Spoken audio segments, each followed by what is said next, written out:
on YouTube for the benefit of anybody who misses class. Okay, so.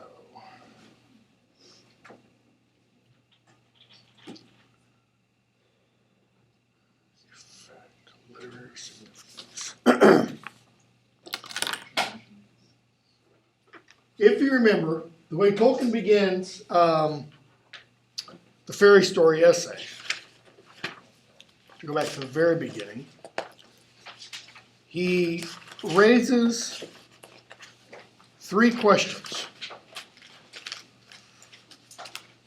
He asks, what are fairy stories? What is their origin? And what is the use of them? Okay? And how does he answer those three questions? First one, what are fairy stories? Anybody remember how he essentially answers it?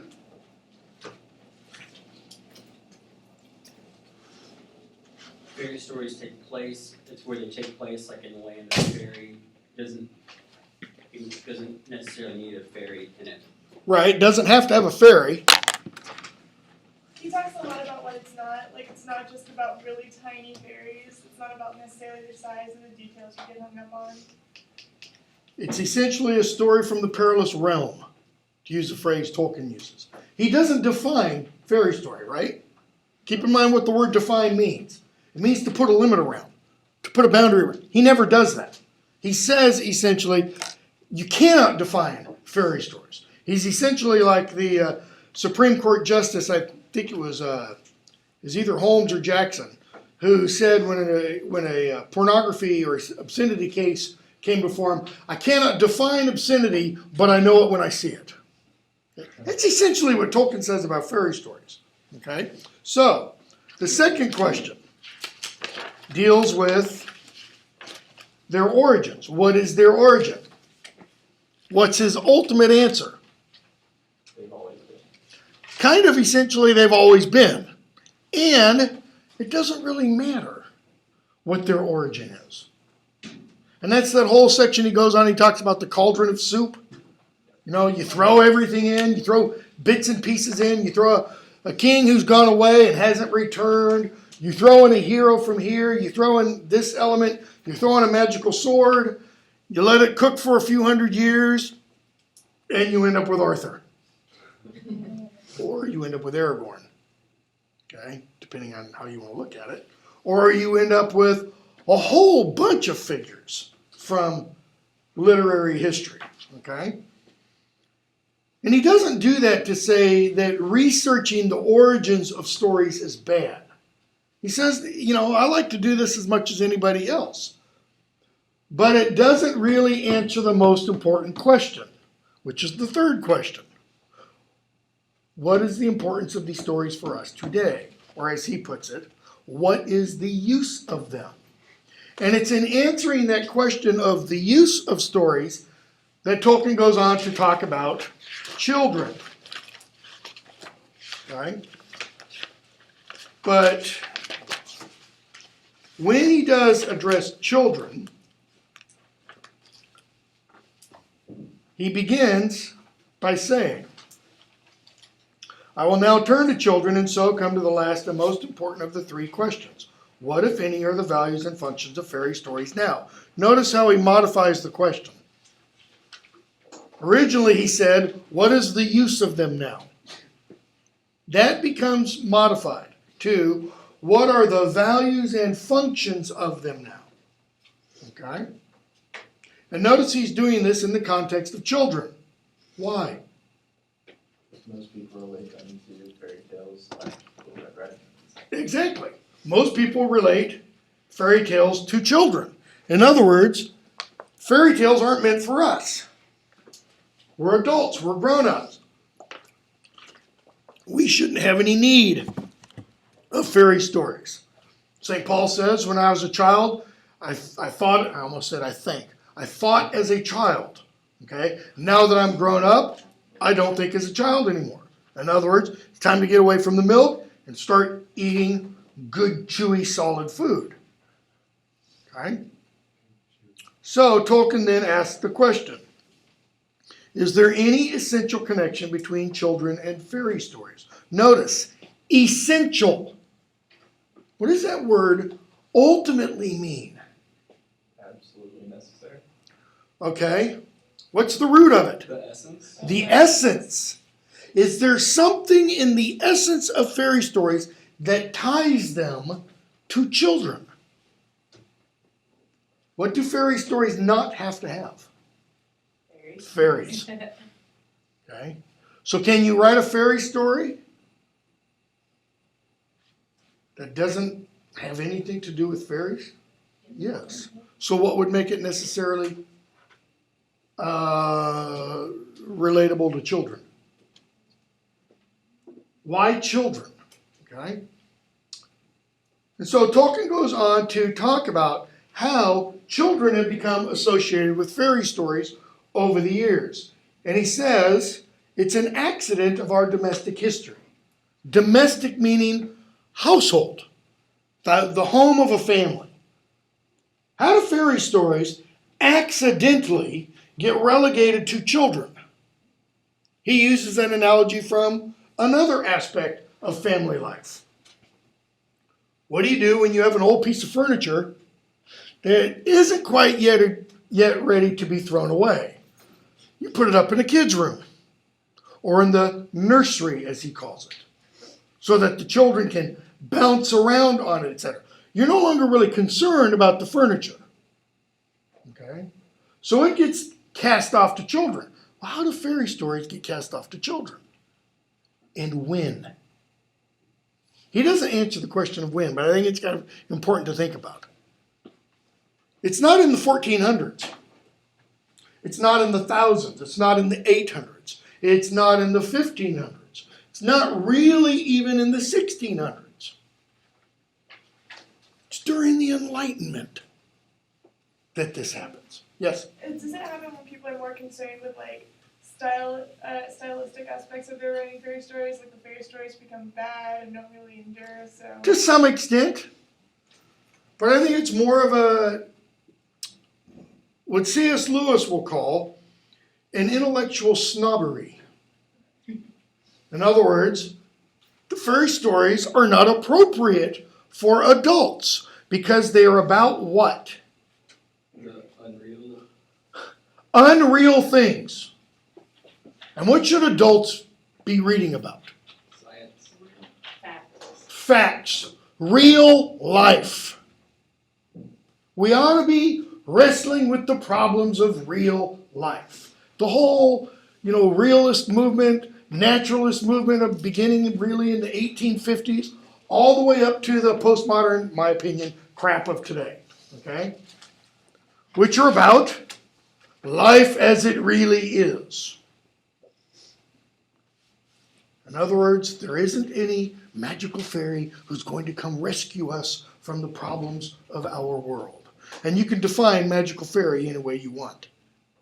You can define it, this is kind of according to the tenets of naturalism and stuff. You can define that as God, you can define that as an angel, you can define that as a little, furry-footed, half-pint person who pops out of a hole in the ground. Okay? So, why do they get relegated to children? Children believe things more easily, right? Do they have a better developed sense of imagination? No. They have an unclouded imagination. They have an unjaded imagination. See, the problem that happens is, generally, is as we get older, we get more jaded. As we get older, we give less credibility to things around us. Okay? Tolkien's going to say that essentially one of the things children have that we don't is they have less experience of the world. Isn't that, after all, why today in grade schools we see school districts and governing boards, etc., placing so much emphasis on telling the precious little dears about how horrible people are out there? Don't take anything from anybody. Don't walk along with anybody you don't know. Don't. So that we're essentially, by the age of 6 or 7, or 8 or 9, if we're teaching them how to use condoms and such in schools, what are we preparing them for? Things that they don't need to be prepared for, really, at 8 or 9 years old. We're turning them into a bunch of 30-year-olds in 10-year-old bodies. Okay? So, Tolkien says, yes, in our day and age, fairy stories have been written and adapted for children. And he's thinking of people like Andrew Lang, the guy for whom he's delivering this lecture in his honor, essentially. Okay? But Tolkien essentially says, just because that's what's going on, it doesn't mean that's how it should be. Because if you go back in history, most stories that are considered fairy stories weren't written for children. Okay? Cinderella was not a children's story. Sleeping Beauty was not a children's story. The Grimm's collection, meaning the collection of the brothers Grimm, was not intended for children. It was intended for adults. And they were stories that they got from adults. They didn't go to the little schoolhouses in Bavaria and other parts of Germany and sit down with the children and say, now tell me a story, and sit there and transcribe it. They went to adults to find out the stories they had heard and had been passing down. Okay? So, Tolkien has to address children. And he says, okay, it is true. Maybe children are capable, of course, of literary belief. That is, believing that the story you are telling them is true. With my oldest child, who's now a student here, and even with the second, I've got 4, and even with the second, when they first read the Harry Potter stories, my daughter, who began reading Harry Potter, I think when she was in 2nd grade, when she turned 11, she was sure she was going to get a letter. Okay? She had acquired that literary belief. It wasn't real world belief. That is, she knew up here Hogwarts wasn't real. But man, did she want it to be real. Okay? So Tolkien says, the kind of literary belief that we're talking about here is what has been called the literary suspension, the willing suspension of disbelief. Anybody know who coined that phrase? It wasn't Tolkien.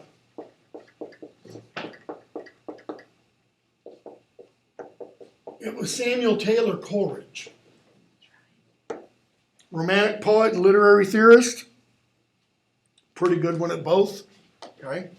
Coleridge said that when you work or read of literature, or when you read a work of literature, what you do is you willingly suspend disbelief.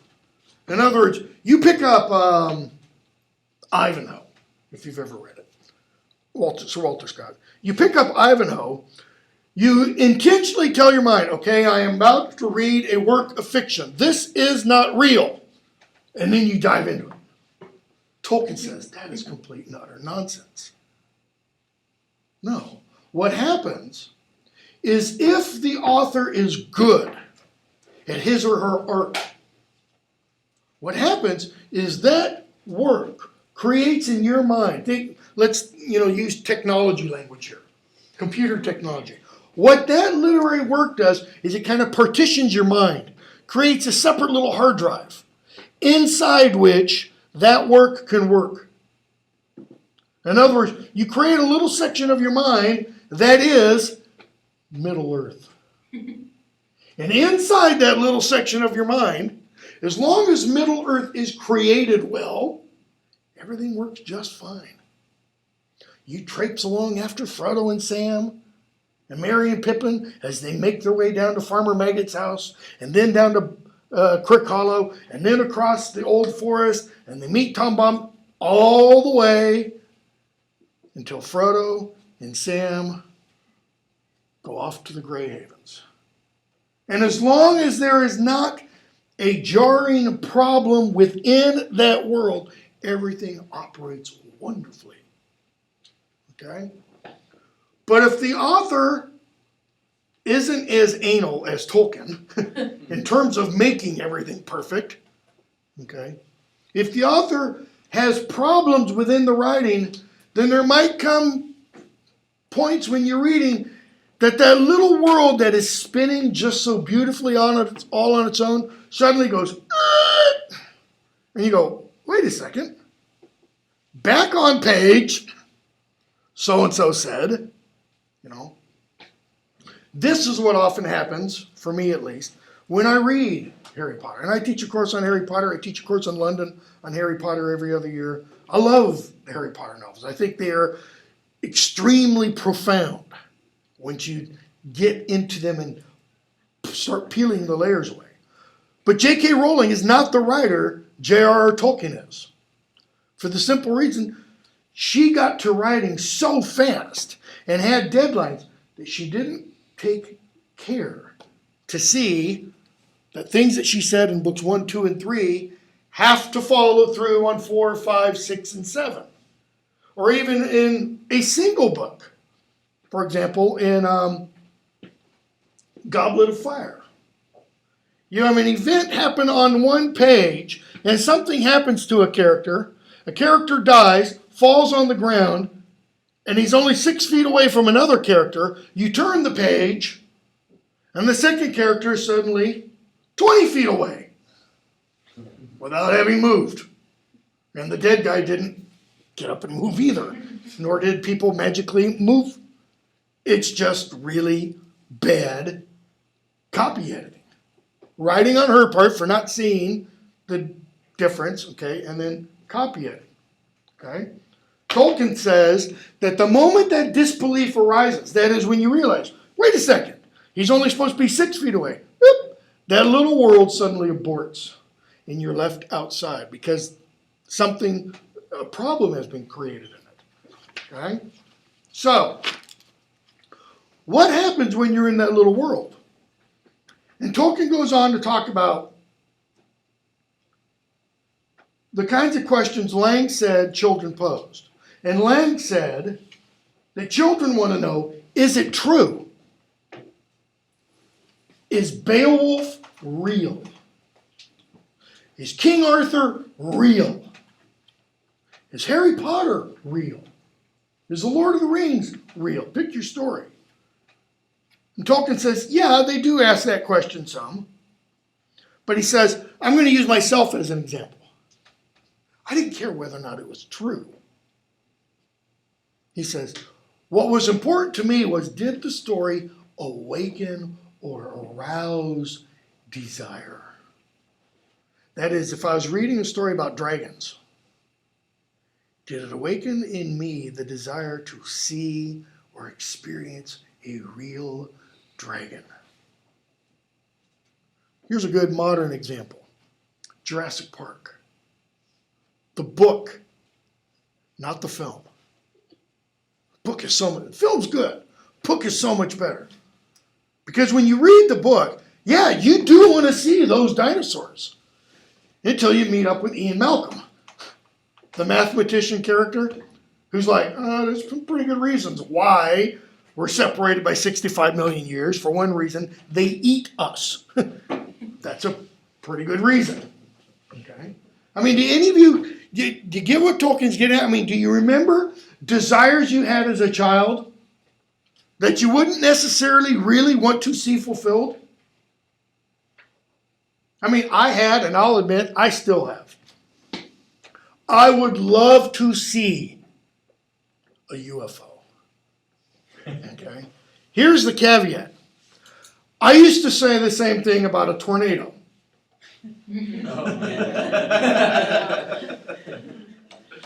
Until March 10th, 2010, I saw an F4 200 yards away from me, heading straight at me.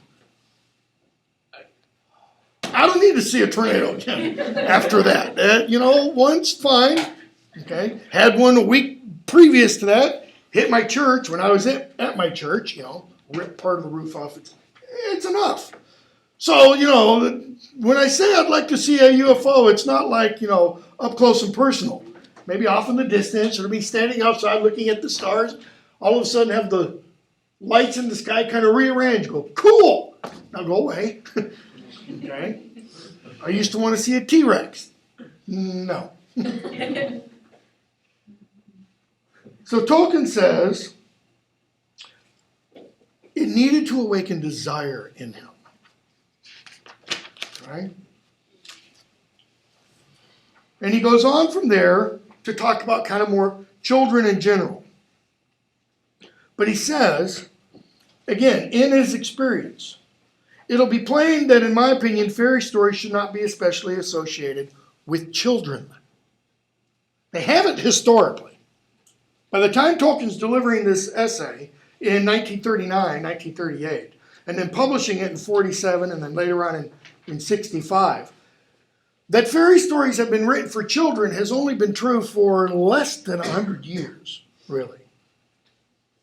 Okay? He says, but, having said that, are children associated with fairy stories? Yes, of course. For the simple reason that children are, most of the time, human. And because fairy stories are meant for humans. I don't sit around with my dog, Remus, and tell him stories. Yeah. I had another one that we had to put to sleep this summer named Beowulf. Okay? Because Remus doesn't understand. I can sit around and tell stories with my kids. Okay? So he says, let's say stories do have a sense for being used with children. He goes on and then to discuss, the very word child.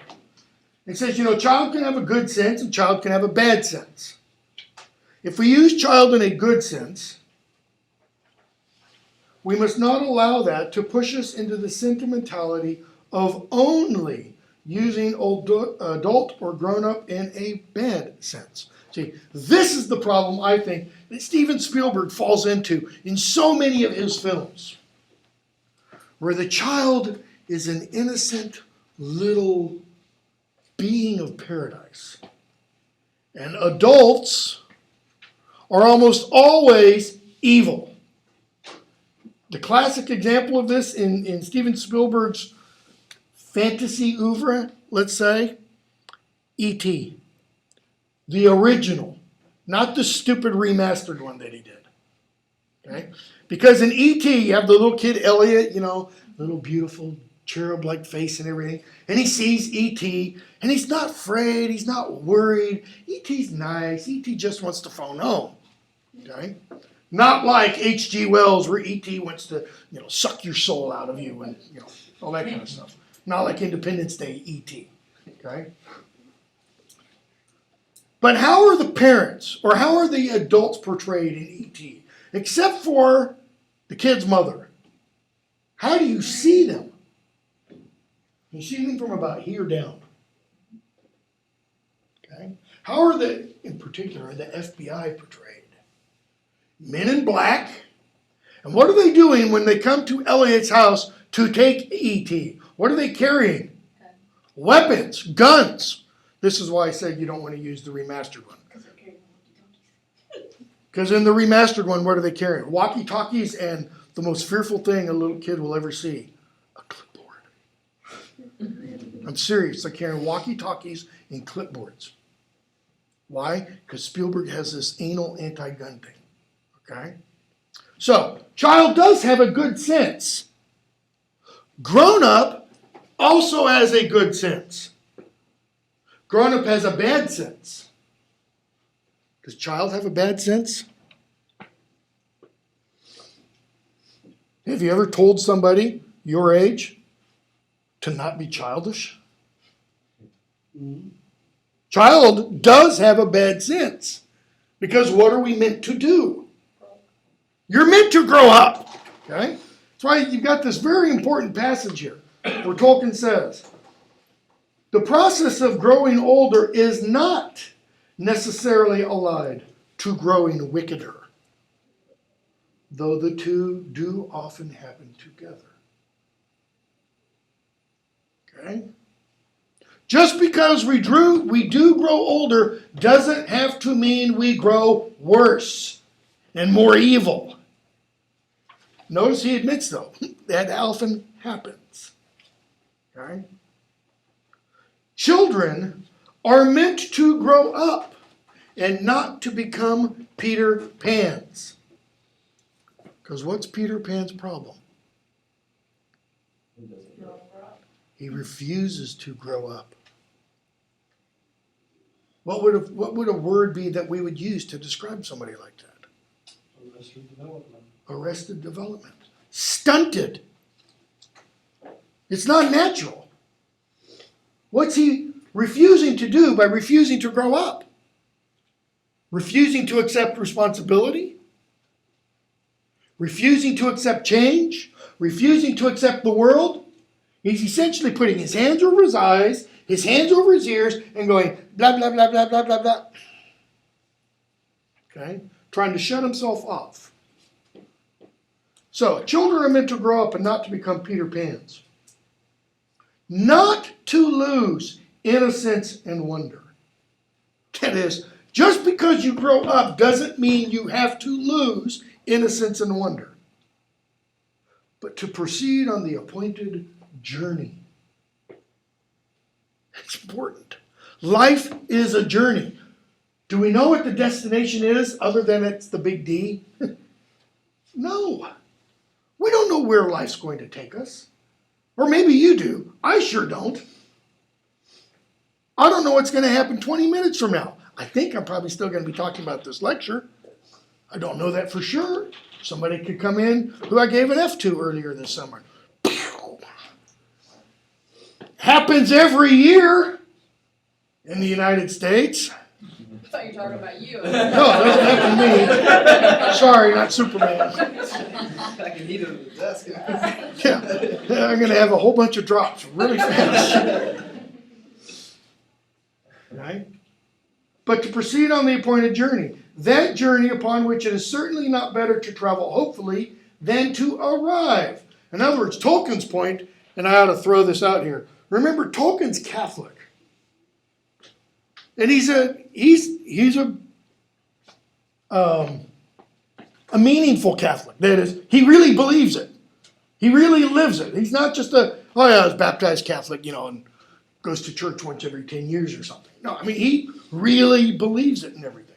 So this kind of informs the essay, especially if we even talk about the epilogue. The point, he says, is to arrive at the destination. But to do so, we must travel hopefully. What does that word hopefully mean? Full of hope.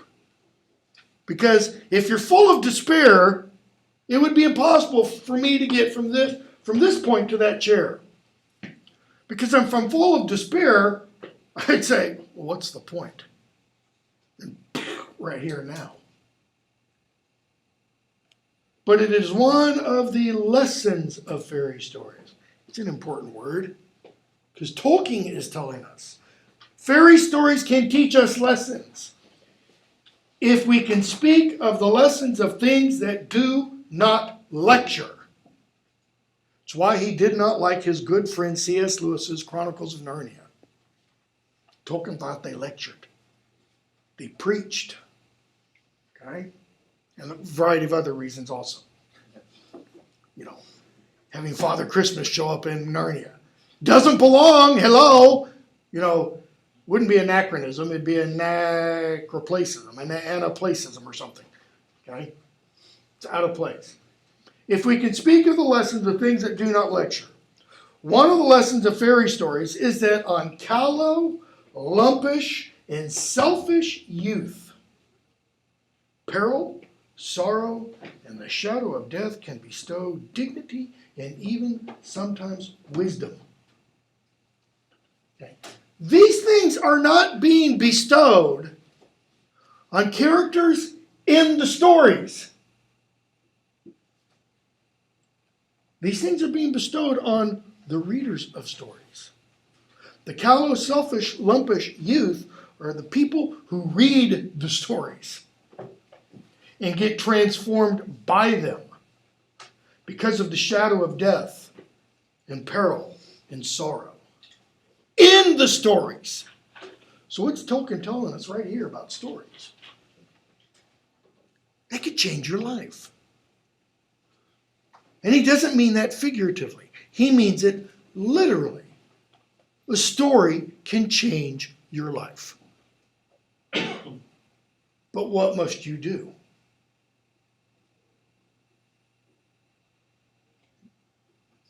You have to allow it to. You have to let the story do what the story is meant to do.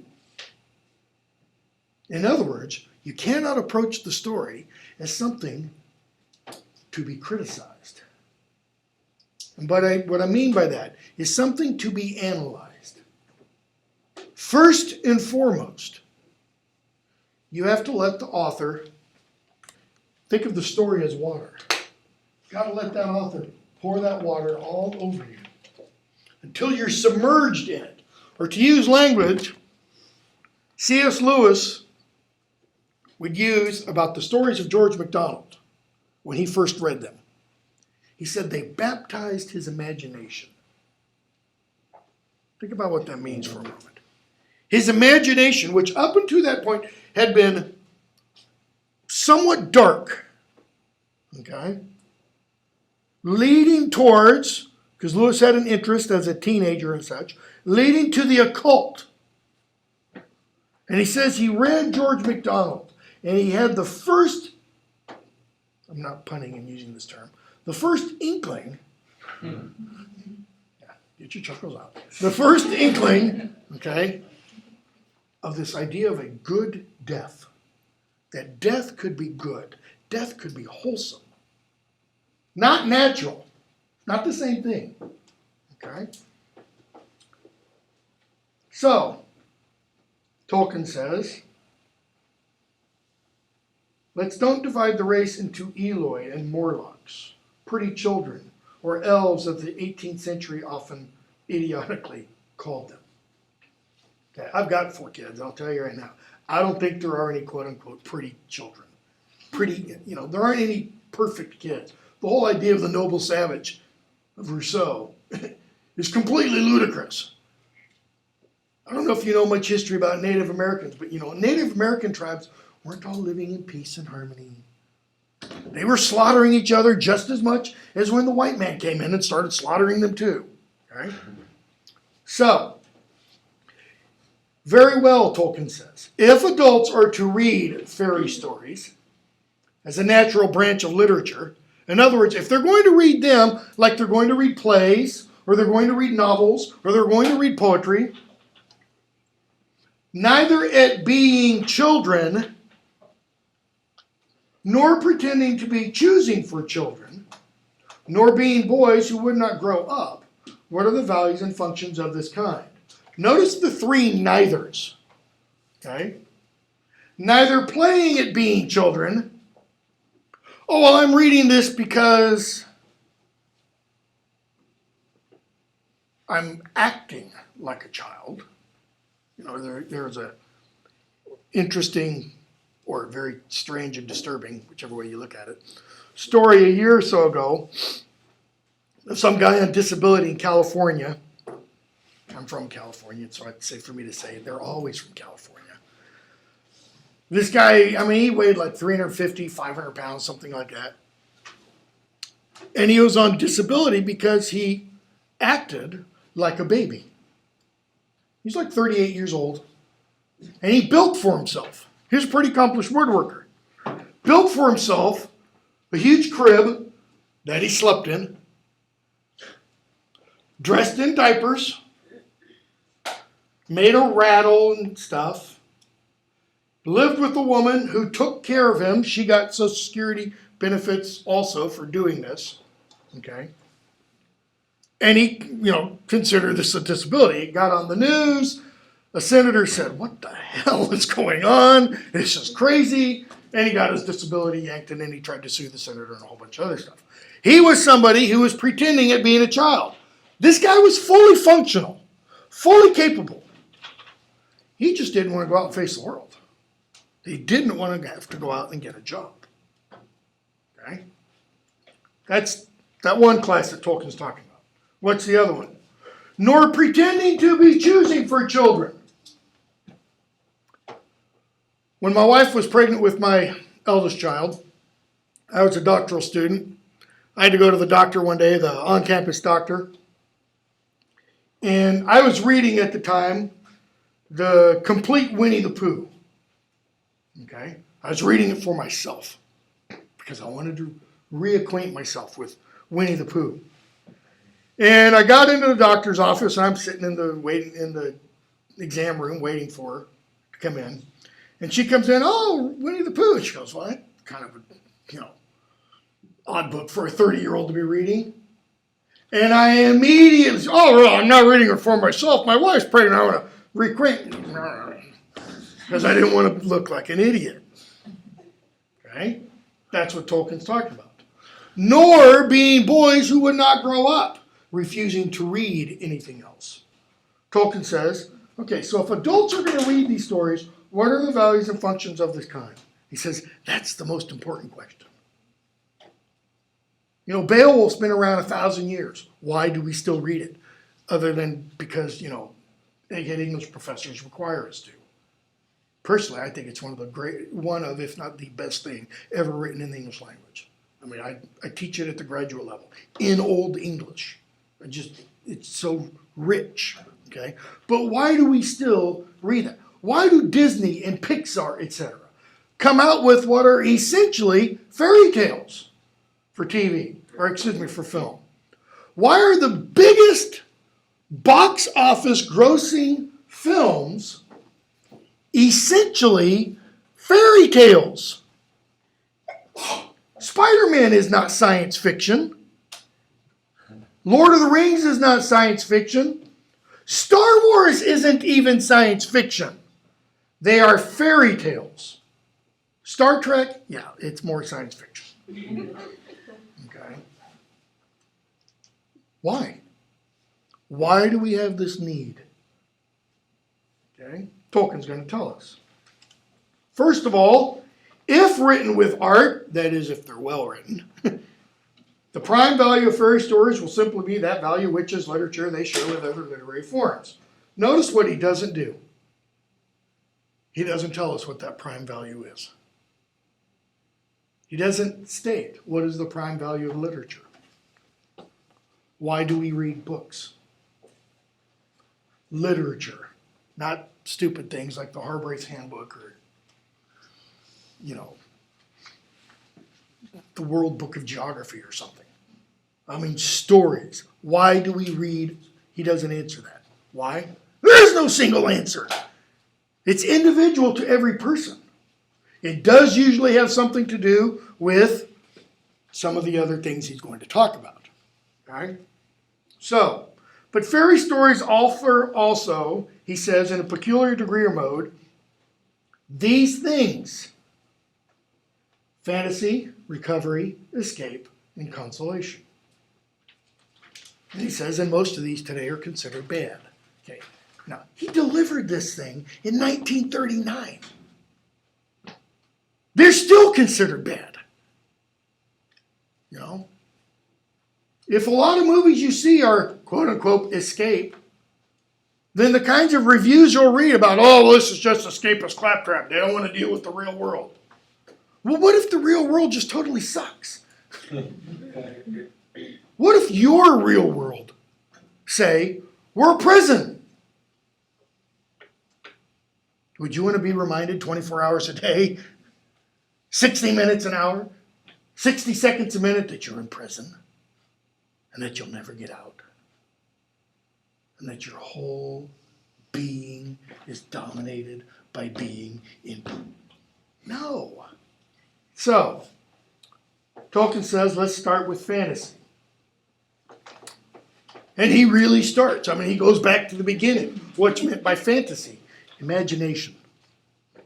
And every one of you, whether you've seen it kind of in this kind of schematic or something, you know exactly what he's talking about. Because every one of you has had to write a paper before. And what do you do when you have to write a paper? Hopefully, you come up with an idea. Do you just go to your professor and say, Dr. Sherman, I have an idea? And I'll say, great, A. Doesn't work that way, does it? And unfortunately, I'm not Spock. I can't come up and do the whole Vulcan mind meld and go, wow, great idea. Beautiful paper, A. Doesn't work that way. What do you have to do? You have to get that thing that's up here where? Out here. Unfortunately, what tends to happen between up here, where you're Shakespeare, and down here? Lost in translation. It gets lost in translation. Okay? There's short-circuiting between up here where you're just complete and utter genius and down here and you're barely writing with a crayon. Okay? Well, what is that? That movement from the idea, the image, the fantasy, that's the imagination. It goes through your art. That's the operative practice. That's the thing that puts it where? Out here. Where everybody else can see it, or hear it, or listen to it, or touch it, or see it if it's a sculpture. Okay? And the thing that you produce, a term paper, a novel, a short story, a poem, a painting, is what Tolkien calls the subcreation. He says it's a subcreation. It's not a creation. Why? Because none of us is God. Only God creates. All we can hope to do in Tolkien's mentality is to rearrange the pieces a bit. Because what are we working with? Stuff that's already there. Even though Tolkien created Balrogs, what did he create them from? Other images of things. Okay? In other words, he dipped his ladle into the soup, as it were, and said, I need a little bit of this, and a little bit of this, and I'll take the horned guy with the pitchfork from the Middle Ages, I'll throw him a little bit of that, and I'll let that mix. Yeah, that looks pretty good. And then he comes up with the word out of his weird Tolkien mindset. Okay? He began writing this kind of stuff. Not this essay, but the Lord of the Rings material. He began coming up with words and such in about 1915, while he was off fighting in World War I in France. He was working on a dictionary of Gnomish. Gnomish words, words of the gnomes. Okay? I mean, you talk about a weird, twisted mind. In fact, later on, he writes an essay called A Secret Vice, talking about how he would, secretly be writing dictionaries of languages that aren't real and grammars of languages, while he's supposed to be working on scholarly research. But he was more interested in talking about, the antecedent of Quinn, in the word quina. What's the origin of this? Like anybody really cares, except for him. And now, a lot of eggheads. Okay? So, you have imagination, you have art, you have subcreation. But he says, I need something that describes this whole aspect. He says, I can't use art because I need a word which embraces both the subcreative art, that is this, and the thing produced. Okay? So he says, this is what we'll do. We'll use fantasy. Fantasy will describe. that whole process.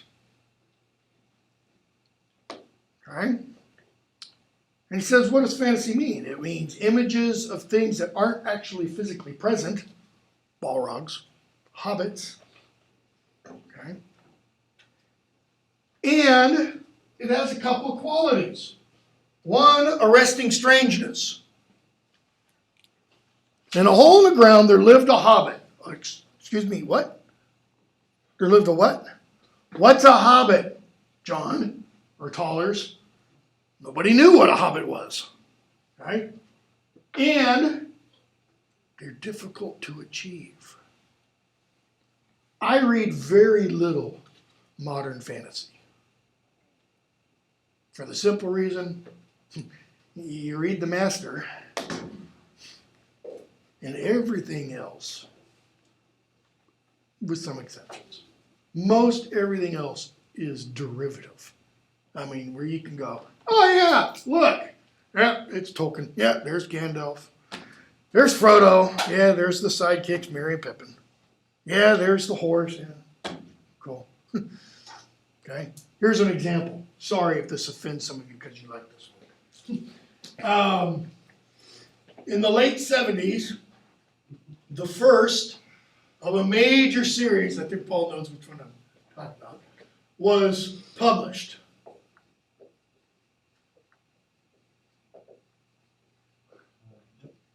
The Sword of Shannara. I might have Shannara spelled wrong. Okay, by Terry Brooks.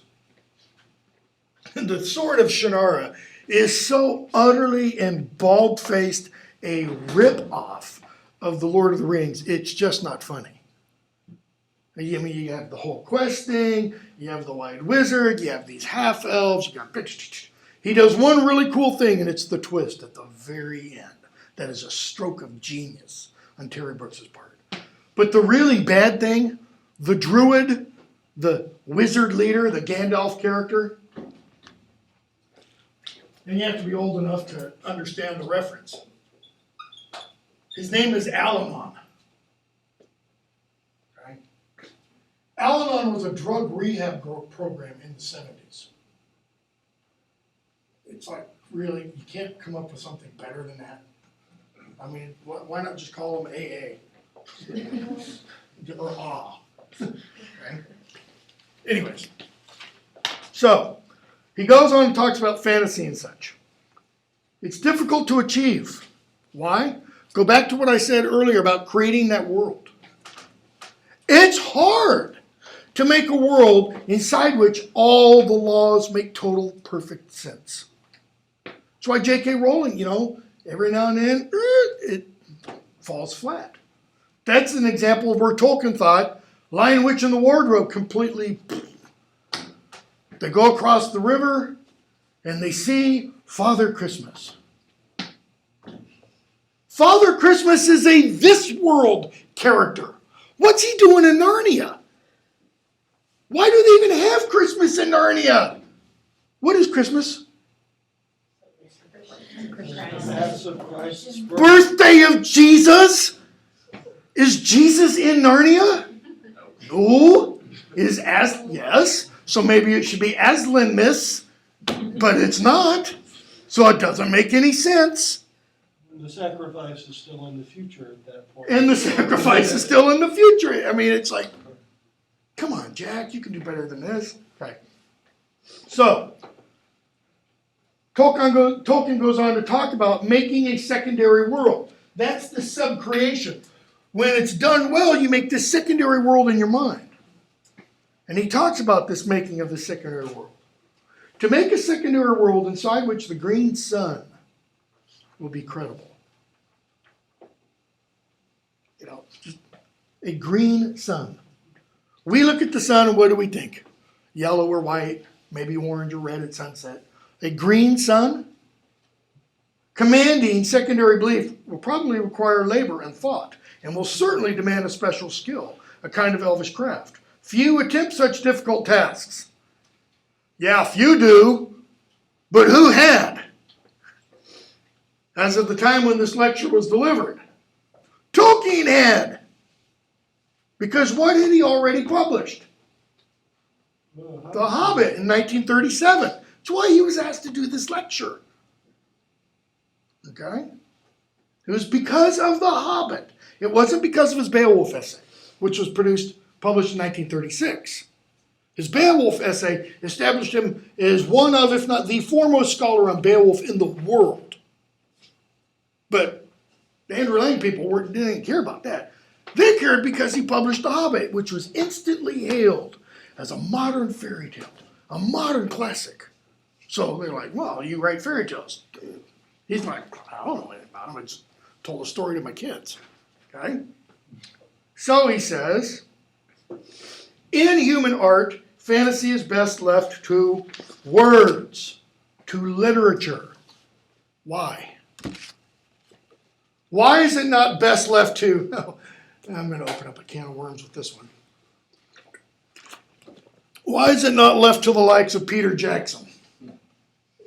Oh, but they mentioned the words are like you entering someone else's mind so that you become sub-creator of what their story is saying. Like you see your own picture of the word. Bingo.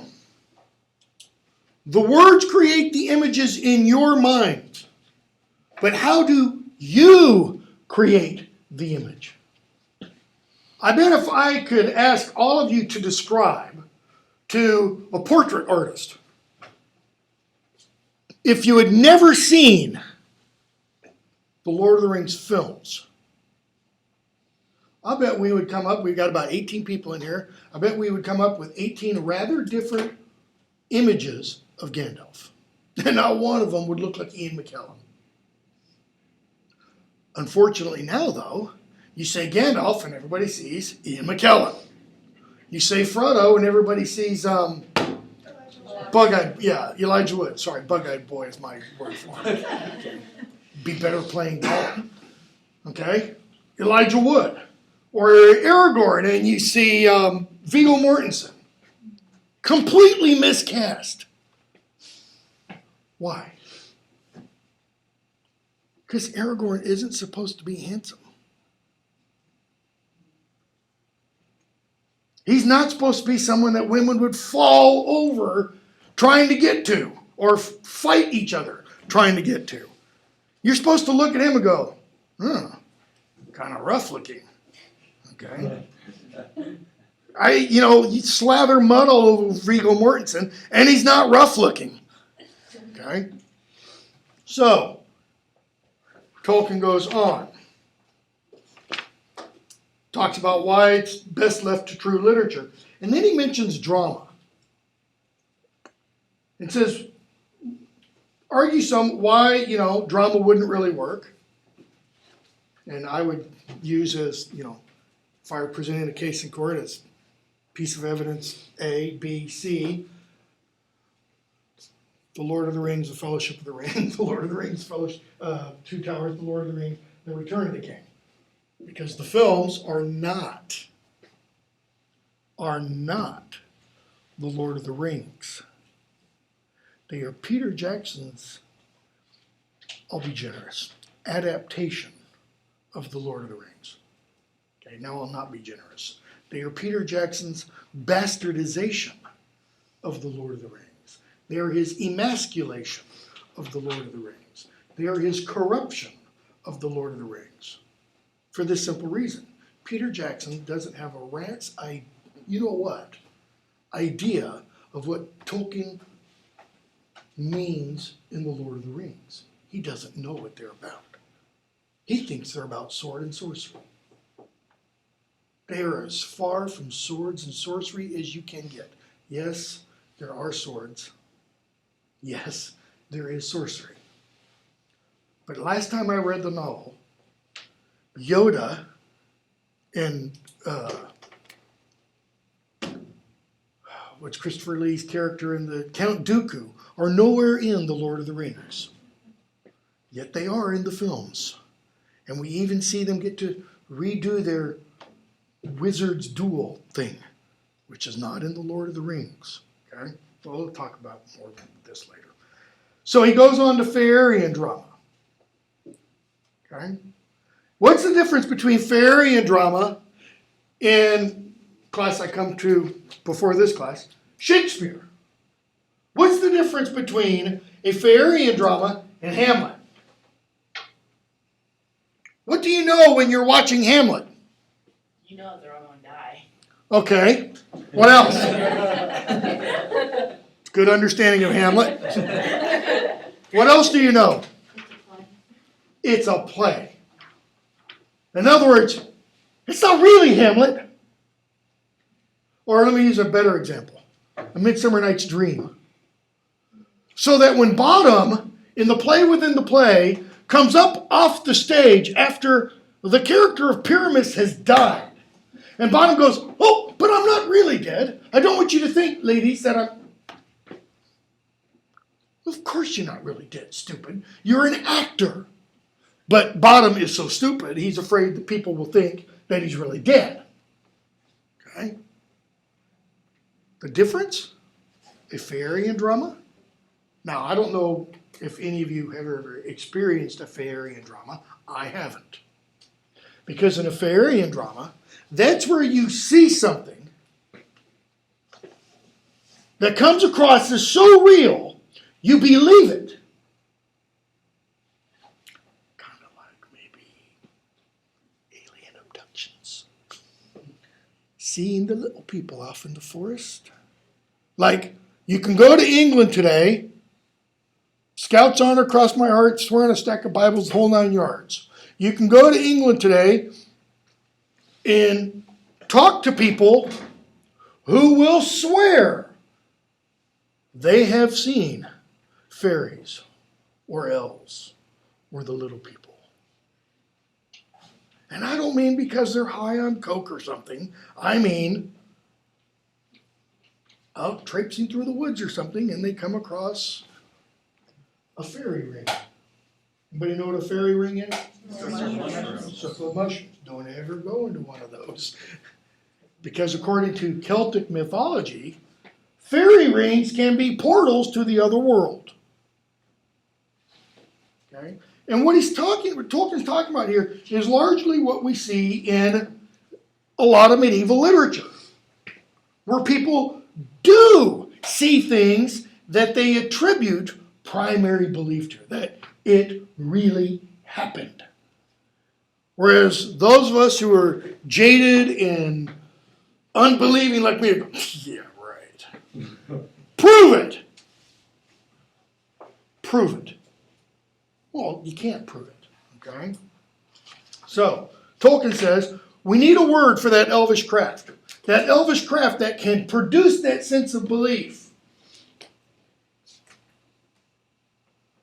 Enchantment. But what does enchantment mean? To be enchanted. Chant, like sung. In, within. In other words, to come like within the song. Now that's beautiful when you think about what that really means. I'll say this about Peter Jackson. One clip I've seen of the upcoming Hobbit movies, 2 of them. 3.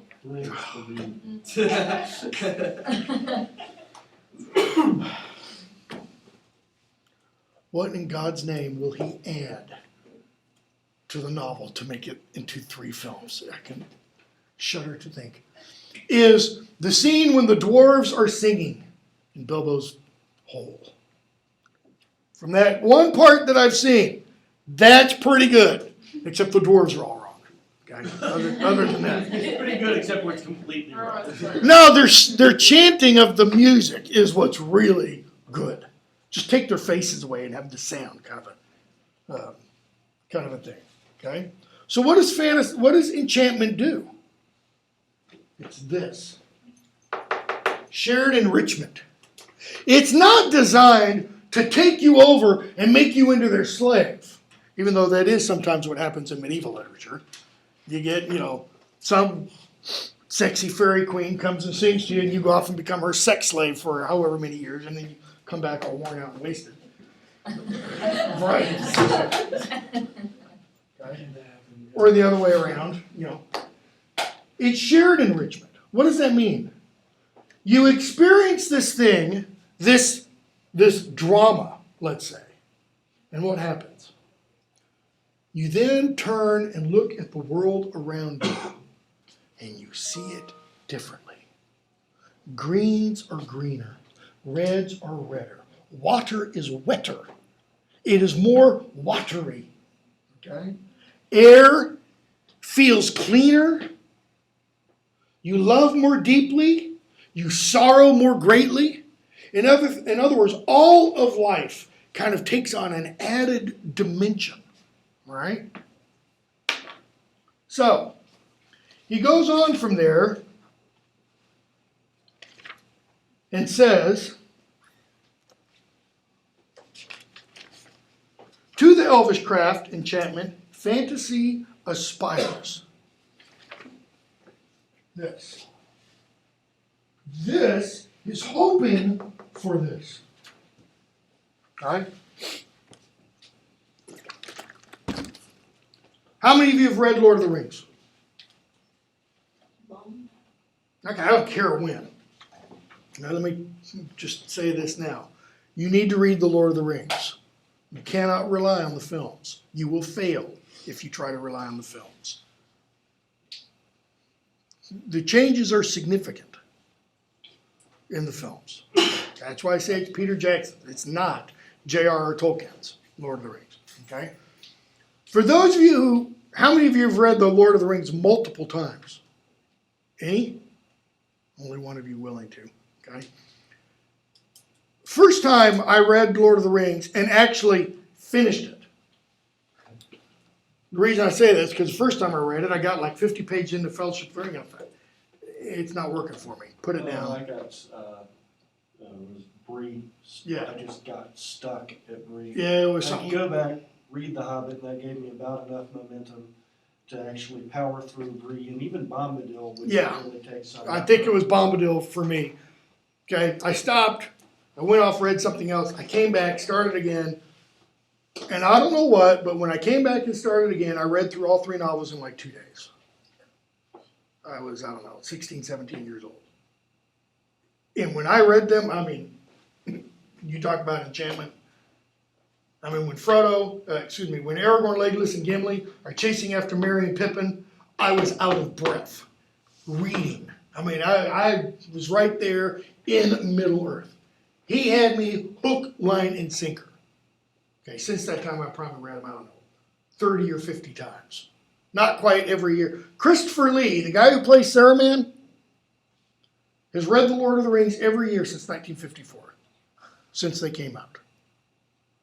Thankfully, he was able to get Peter Jackson to change some things that Peter Jackson wanted to do. Because Christopher Lee knew Tolkien. He said, you can't do this, kind of a thing. Okay? So, going on and talking about that, the element of fantasy, that fantasy wants to aim at enchantment. Tolkien says, for a lot of people, this idea of enchantment, you're playing tricks with the world. You're changing the real world and stuff. And he says, I once had a person say to me that myth and fairy story were like lies. I mean, think about it. Little Red Riding Hood. Did it really happen? If not, then it's a lie. Did, Luke or did Darth Vader really rescue Luke? No, it's a lie. It's not a fairy story. It's not a story. It's not a myth. Because if it's not factually true, it's false, which makes it a lie. So he says, as for its legitimacy, that is the legitimacy of fantasy and such, I will say no more than to quote a brief passage from a letter I once wrote to a man who described myth and fairy story as lies.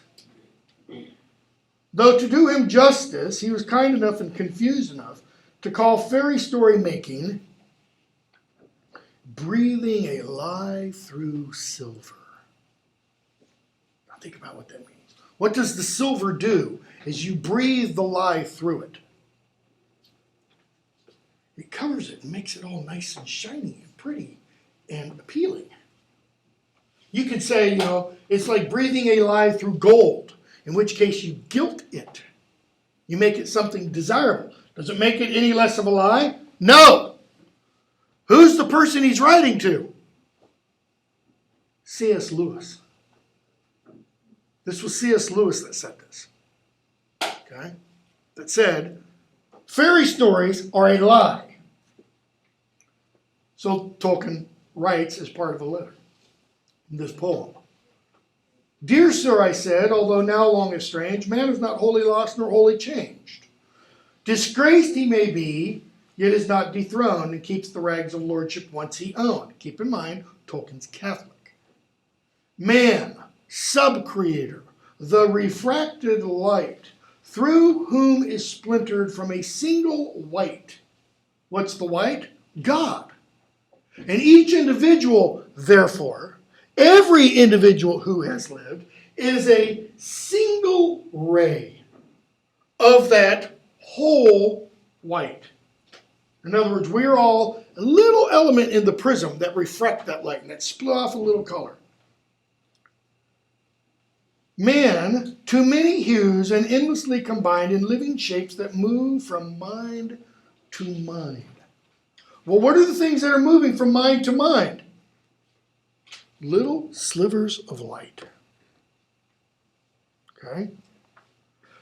Though all the crannies of the world we filled with elves and goblins, though we dared to build gods and their houses out of dark and light, just think of the Roman gods or the Greek gods, and sowed the seed of dragons, 'twas our right.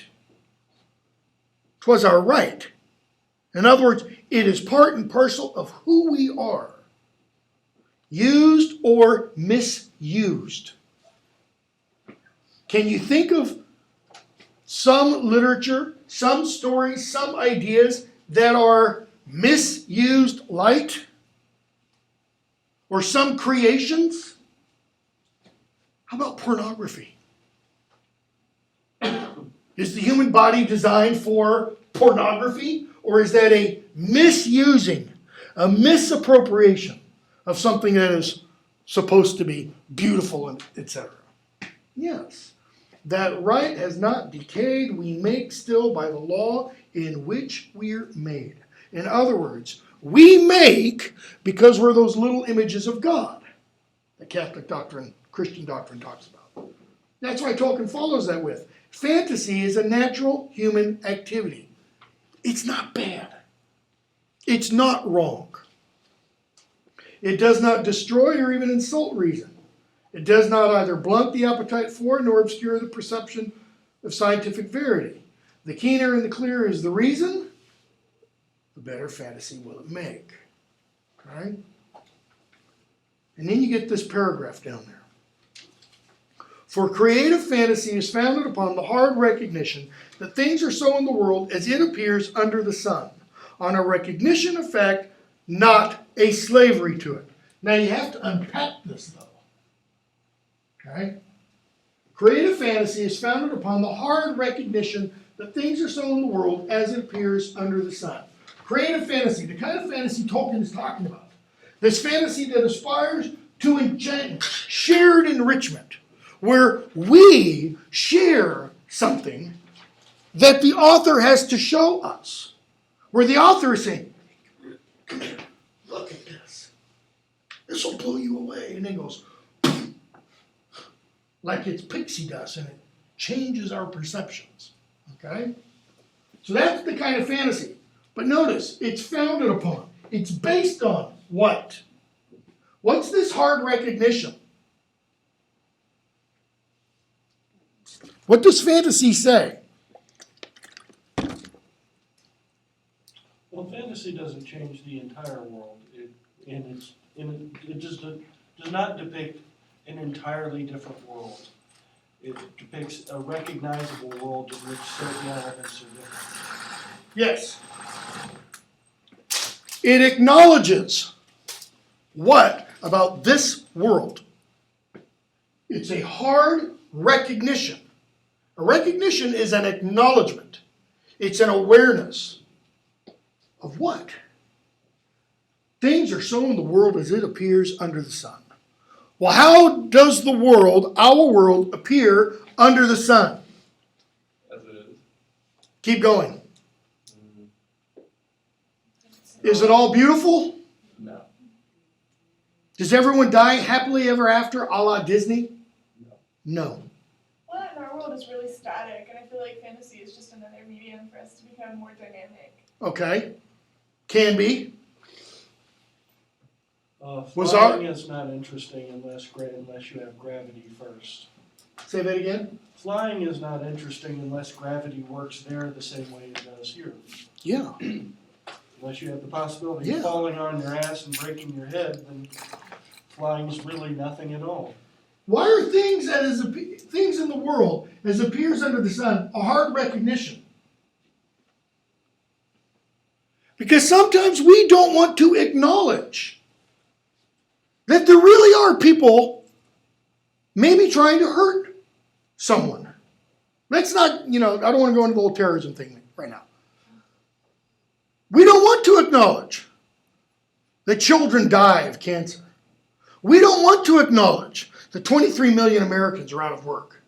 We don't want to acknowledge that 48%, I think I read this the other day, I can't believe that it's true, it's got to be wrong. 48% of Americans are on food stamps. It can't be right. That's a hard recognition if that's true. My mind can't wrap itself around that. Okay? That, people owe more in student loans than they do in credit card and mortgage debt put together. That's true, by the way. Okay? We don't want to acknowledge that there's poverty, there's famine, there's war, there's all these horrible things. We don't want to acknowledge, especially those of you who are 20 or 30 years younger than me, that you will die. How do we know that we don't want to acknowledge that? Because when do we think it will happen? Long time in the future. And not with some crazy ex-student coming into a classroom. Not some whacked out job going to a movie theater and just opens fire. Not pick your horror. Okay? That's a hard recognition. That this world is not perfect. It is not even close to being perfect. Okay? So what would it mean if it stopped right there? That's kind of dreary. That's why Tolkien says, upon a recognition of fact. The facts are, life really can be tough. But not a slavery to it. In other words, what can creative fantasy say? Or what can it offer? Hope. It can say, yes, there is death and destruction, but what can it even show in death and destruction? Courage, camaraderie, nobility of character. If you were to take this and apply it, let's say, to the shooting in Aurora, Colorado, the slavery effect would be, oh, look at how all those poor people died, or Virginia Tech, or any other mass shooting almost that has occurred. Like Okay? people saving each other's lives. Exactly. Standing in front of each other, giving their life. There's, 3 boyfriends that I can remember who dove in front of their girlfriends. Okay? There was a recognition of fact. This guy's going to kill us. But they weren't slaves to it. They attempted to change the facts. And they did to some extent. Other people lived, though they died. Which is why Frodo says at the end of The Lord of the Rings, Sam, I wanted to save the Shire, and the Shire has been saved. But not for me. And that's how it must be sometimes. Someone must give something up so that somebody else can enjoy it. It's the nature of sacrifice. Okay? And that's largely what Tolkien is kind of getting at there. So, he goes from there to talk about the other 3 ideas. recovery, escape, and consolation, which we don't have a lot of time, but I've got 4 minutes. Okay? He goes on and talks a little bit more about fantasy, but he goes more directly into recovery. And recovery is pretty easy. Recovery is regaining of a clear view. And what he means by that is none of us see clearly. None of us see clearly. Why? Because for one reason, we've all been alive too long. And what do I mean by that? We think we know what we see. Or we think we see what we know. Where do you see this more? In our families. The people we see day in, day out, that we tend to do what? With or for? Take for granted. Yeah, we take them for granted. Because I've seen my wife, not every day, because I've been on trips and things like that, or she's been on trips, but almost every day for the last 27 and a half years, what do I assume?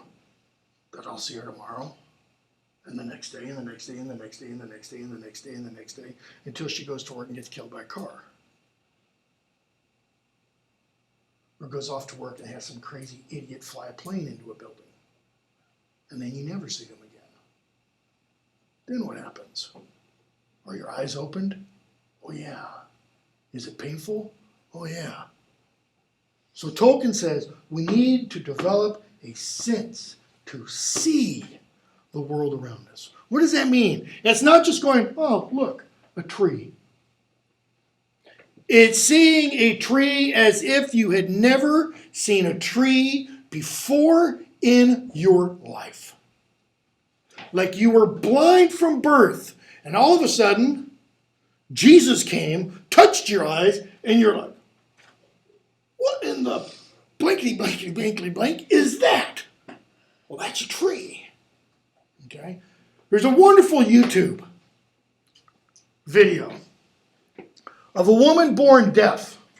She's like 28 years old. And she either gets a cochlear implant or she has some other kind of surgery and she can hear all of it. And I don't mean just like that. I mean, she hears clearly. She's married and she hears her husband's voice for the very first time. And the tears are, I mean, it's like both spigots are turned on all the way. Okay? That's what Tolkien's talking about. He's talking about removing the fog from our eyes. Seeing things, he says, not as they really are.